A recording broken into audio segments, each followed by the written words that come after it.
ग्वालियर पहुंचे प्रदेश के पंचायत एवं ग्रामीण विकास मंत्री प्रहलाद पटेल ने प्रदेश की आदर्श गौशाला का निरीक्षण किया। मंत्री पटेल ने लाल टिपारा गौशाला में सबसे पहले उन्होंने गौ पूजन किया और गुड़ पालक से गौ माता को भोग लगाया। इसके साथ ही प्रहलाद पटेल ने गो ग्रास से बने पारंपरिक शैली के सोफे पर बैठकर गौशाला का संचालन करने वाले संत ऋषभ देवानंद जी का सम्मान भी किया।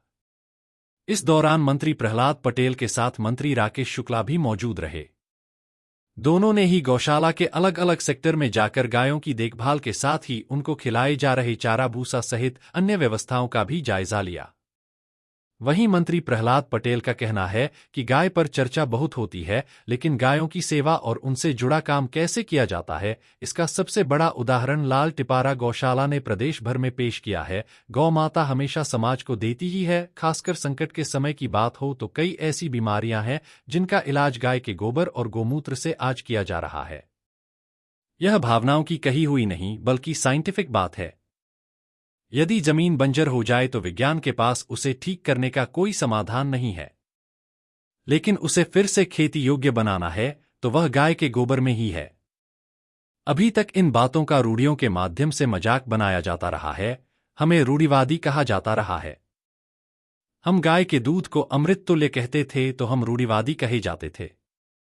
लेकिन आज डॉक्टर खुद कह रहे हैं कि देशी गाय का दूध बच्चों को देना चाहिए। हमारे पुरखे जो हमें देकर गए थे हमने उसकी कीमत नहीं की, लेकिन कुछ लोगों ने अपनी समस्या से इसे साबित करके दिखाया है। ग्वालियर की आदर्श लाल टिपारा गौशाला इसका सबसे बड़ा उदाहरण है।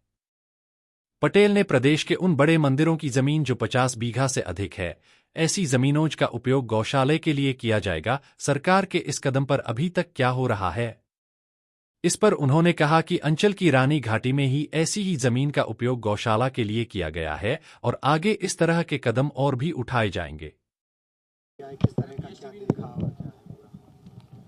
गाय पर चर्चा बहुत होती है, परिणाम के साथ में उसके लाभ और महत्व को देखने के जो अवसर हैं उसमें ये गौशाला है। मैं भी गौशाला का मतलब गौ सेवा करता हूँ, लेकिन हमेशा मैं ये बात कहता हूँ कि शुरू के दिन पहले सेवा के भाव से अगर आप करते हो तो ये गौ माता आपको देगी। खाली व्यक्ति के नाते नहीं, समाज को भी वो देगी। वातावरण सुधारने की बात हो या जो भविष्य में आने वाले संकट हैं उसके समाधान। आज पूरी दुनिया विकिरण से घबरा रही है, उसका इलाज गाय का गोबर है, लेकिन देसी गाय के का गोबर है। ये साइंटिफिक है, ये कोई भावनाओं का कही हुई बातें नहीं है। यदि खेती बंजर हो जाए, मैं बंजर भूमि विकास की समिति में रहा हूँ, तो दुनिया में विज्ञान के पास कोई आधार नहीं है खेती को फिर से खेती योग्य बनाना। अगर वो ताकत है तो वो गाय के गोबर में है। इनको रूढ़ियों के नाम पर इनका मजाक उड़ाया गया इन बातों का। उसका दूध अमृत तुल्य है, अगर हम ये कहते थे तो हम रूढ़िवादी हो जाते थे।